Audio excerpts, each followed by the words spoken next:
Hi friends, நான் studio சாய்ராஜன் பேசுகிறேன். இன்றைக்கி என்ன டாபிக் பார்க்க போகிறோம்னாக்கா, நம்ம ஒவ்வொருத்தர்கிட்டருந்து ஒவ்வொரு விஷயம் கற்றுக்குறோம்.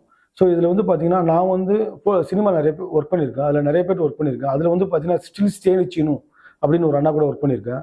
அவர் கூட ஒர்க் பண்ணும்போது ஒரு விஷயம் கற்றுக்கிட்டேன். என்னென்னு பார்த்தீங்கன்னா, அவர் வந்து எந்த ஃபோட்டோகிராஃப் பண்ணாலும் பார்த்த உடனே அந்த இடத்துல வந்துட்டு அதோட டெப்த் என்ன, அதோட கலர் கரெக்ஷன் என்னன்னு பர்ஃபெக்டாக கேமராவில் வச்சுருவார். அவர் எடுக்கிற ஃபோட்டோகிராஃபி பார்த்தீங்கன்னா பர்ஃபெக்டாக இருக்கும். அதே மாதிரியே ஃபோட்டோகிராஃபி முடிச்சுட்டு அந்த கார்டை வந்து கழட்டி கிளைண்ட்டுக்கிட்ட கொடுப்பாரு. அதே மாதிரி ப்ரொடியூசர்ட்டையும் கொடுப்பாரு. எனக்கு இருக்க ஒரு ஆச்சரியமா இருக்கு. ஆனால் எப்படின்னா நீங்கள் சிஸ்டத்தில் கரெக்ஷன் பண்ண மாட்டீங்கன்னு கேட்பேன். இல்லை தம்பி, கரெக்ஷன் பண்ணுறது எதுக்கு நம்ம ஃபோட்டோகிராஃபராக வரணும், எதுக்கு லேர்ன் பண்ணியிருக்கோம், நம்ம இத்தனை வருஷம் எக்ஸ்பீரியன்ஸ் அதுதான்.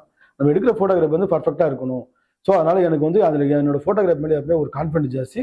நான் எப்பவுமே வந்து ஃபோட்டோகிராஃபி வந்து எடுத்து முடிச்சுன்னா கார்டை வந்து கழட்டி கிளைண்ட்டுக்கிட்ட கொடுத்துருவேன். எனக்கு அதே மாதிரி அந்த ஃபோட்டோகிராஃபி பார்த்துன்னு வச்சுக்கோங்களேன், அவ்வளோ சூப்பராக இருக்கும். எதுலையுமே ஒரு சின்ன மிஸ்டேக் கூட இருக்காது, ஒரு சின்ன ஷேடோ இருக்காது. எல்லாமே பர்ஃபெக்டாக எடுத்திருப்பாரு. ஸோ சீன நண்டை எனக்கு ஒர்க் பண்ணும்போது இந்த எக்ஸ்பீரியன்ஸ் ரொம்ப கிடைச்சிது. அவர் சினிமாவில் இப்போ பார்த்தீங்கன்னா நிறைய படம் ஒர்க் பண்ணிட்டு இருக்காரு, இப்பயும் ஒர்க் பண்ணிட்டு இருக்காரு, ஒரு சீனியர் ஃபோட்டோகிராஃபர்ஸ். ஸோ அவர் கூட ஒர்க் பண்ணதில் இந்த டைமில் அவருக்கு நான் அவர் கூட நன்றியை தெரிவிச்சுக்கிறேன். இந்த டாபிக் நான் பேசுகிறேன் அப்படின்னாக்க, இன்னைக்கு இருக்கிற ஃபோட்டோகிராஃபர்ஸ் நிறைய பேர் பார்த்தீங்கன்னா ஃபோட்டோகிராஃபி போய் எடுத்துகிட்டு வந்துட்டு சிஸ்டத்தில் உட்காந்து ஃபுல்லாக வந்து கரெக்ஷன் பண்ணி அந்த ஃபோட்டோகிராஃபியை வந்துட்டு வேற மாதிரி ஒரு விஷயத்த பண்ணி கொடுத்துட்றாங்க. இப்போ நம்ம ஒரு கிளைண்ட் வந்து பார்த்தீங்கன்னா ஊட்டி, கொடைக்கானல் எல்லாமே வந்து பார்த்தீங்கன்னா லட்சக்கணக்கில் செலவு பண்ணி ஒரு ஃபோட்டோகிராஃபரை ஃபோட்டோ எடுக்கிறதுக்காக கூட்டிகிட்டு போகிறாங்க. இவங்க என்ன பண்ணுறாங்க, அங்கே போயிட்டு ஃபோட்டோகிராஃபி எல்லாமே முடிச்சுட்டு ஒரு ஷேடோ கட் பண்ணுறதுல, ஒரு பேக்ட்ராப்பில் எவ்வளோ லைட்ஸ் இருக்குது, என்ன லைட்ஸ் இருக்குது, எதுவும் பார்க்கறதில்ல. மொத்தமாக வந்து ஃபோட்டோகிராஃபி பண்ணிட்டு வந்துட்டு சிஸ்டத்தில் உட்காந்து ஏஐ ப்ரீ செட்டுன்னு போட்டு அதை வந்து ஒரு மாதிரி பண்ணிடுறாங்க அந்த ஃபோட்டோகிராஃபி. அது அன்னைக்கு என்னமோ பார்க்கறது நல்லாயிருக்கும். ஒரு 3 மந்த்துக்கு அப்புறம் கிளைண்ட்டுக்கே பார்க்கும்போது ஒரு மாதிரி சலிச்சிடும், என்னடா அப்படின்னு. எதுக்கு நம்ம போய் அவ்வளோ தூரம் போய் ஃபோட்டோகிராஃபி பண்ணுறோம்? அதோட நினைவுகளை கேப்சர் பண்ணுறதுக்கு தான். இப்போ ஒரு 10 வருஷம் கழிச்சு நம்மளுக்கு வயசானப்போ நம்ம அந்த இடத்துல போகும்போது நம்ம பசங்கிட்ட, தம்பி என்னோட ஃபோட்டோகிராஃபி பார்த்தல, இந்த இடம் தான் நான் எடுத்தோம், அன்னைக்கு எப்படி இருக்கு பாரு, இன்னைக்கு எப்படி இருக்கு, இதெல்லாம் எப்படி இருக்குன்னு சொல்றது ஒரு நினைவுகளை சொல்றக்கூடிய இடம் தான். அதே மாதிரி சின்ன சின்ன மூவ்மெண்ட்ஸ் எல்லாம் இருக்கும். அங்கே நம்ம பண்ணும்போது சின்ன சின்ன மிஸ்டேக் எல்லாம் நடந்திருக்கும். ஸோ அதெல்லாம் அந்த இடத்துல நினைவுகளை கொண்டு வரும்.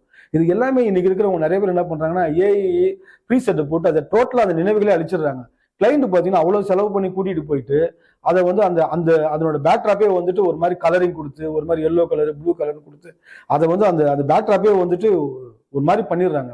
ஸோ இது வந்து ஒரு ஃபோட்டோகிராஃபிக்கு வந்து ஒரு நினைவுகள் தான் ரொம்ப முக்கியம். நம்ம காலத்தை தாண்டி ஒரு விஷயம் கொடுக்குது அப்படின்னா நம்ம ஃபோட்டோகிராஃபி தான். நம்ம வந்து ஒரு வயசான காலத்தில் நம்ம எடுத்து பார்க்கும்போது அதெல்லாமே அதுதான் நம்மளுக்கு மெமரிஸ். நம்ம எத்தனை லட்சம் செலவு பண்ணாலும் அந்த மெமரிஸ் எப்பவுமே கிடைக்காது. ஸோ அன்னைக்கு எப்போ நம்ம ஃபோட்டோகிராஃபி பண்ணமோ அன்னைக்கு நம்மளோட ஏஜ் என்னவோ அந்த ஏஜை கரெக்டாக அது காட்டும். ஃபோட்டோகிராஃபி ஸ்டுடியோவில் ஆர்டர் கொடுக்கலாரு ஒன்று சொல்லிக்கிறேன். எந்த ஃபோட்டோகிராஃபி வேணாலும் நீங்கள் ஃபோட்டோ எடுங்க, எந்த ஸ்டுடியோக்கு வேணாலும் கொடுங்க. அதை பட் அவங்ககிட்ட என்ன தெரியுமா கேட்குறீங்க, தம்பி எனக்கு முடிச்சோன்னே எனக்கு கார்டை கழட்டி கொடுங்க, ஏன்னா இங்கேயே பார்க்கணும், ஃபுட்டேஜ் பார்க்கணும் அப்படின்னு கேளுங்க. அதே மாதிரி உங்கள் மெமரிஸை வந்து அழிக்க வேணாம்னு சொல்லுங்க. ஏன்னா நம்ம ஒரு இடத்துக்கு போகும்போது அதனோட நினைவுகள் நம்ம ரொம்ப முக்கியம். அந்த நினைவுகளுக்கு சொன்னால் நம்ம அவ்வளோ தூரம் ட்ராவல் பண்ணி எல்லா ரிஸ்க் எடுத்து நம்ம ஒரு 2 டேஸ் 3 டேஸ் போய் எடுக்கிறோம், அவ்வளோ செலவு பண்ணி. ஸோ அந்த நினைவுகளை வந்து கலர்ஸ் எல்லாம் பூசி அதை வந்து தயவுசெய்து அழிக்காது தம்பி, என்னோட நினைவுகள் எப்படி இருக்கோ அதே மாதிரியே கொடுங்க, இது வந்து நல்லா இருக்கும் அப்படின்னு சொல்ற மாதிரி நீங்கள் சொல்லுங்க. இது என்னோட தனிப்பட்ட கருத்து, யார் மனுஷன் நான் புண்படுத்தலாம் சொல்லலை. அதே மாதிரி பார்த்தீங்கன்னா நம்மளோட இவ்வளோ செலவு பண்ணுறதுக்கும் வந்துட்டு அந்த நினைவுகள் தான் நம்ம ஃபியூச்சரில் வந்து நம்ம பார்க்கும்போது நம்ம நினைவுகள், நம்மளோட சந்தோஷம் எல்லாமே அதுதான் கொடுக்கும். அது பார்க்கும்போது அது ஒரு மாதிரி ஒரு ஃபீல் கொடுக்கும். நான் இன்னைக்கும் என்னோட பழைய ஃபோட்டோகிராஃபிலாம் எடுத்து பார்க்கும்போது எங்கள் வீடு இப்படி இருந்தது, அப்படி இருந்தது, இந்த பின்னாடி இப்படிலாம் இருந்தது அப்படின்னு சொல்லி அதெல்லாம் பார்த்துட்டு இருக்கும்போது ஒரு சந்தோஷம் கொடுக்கும்.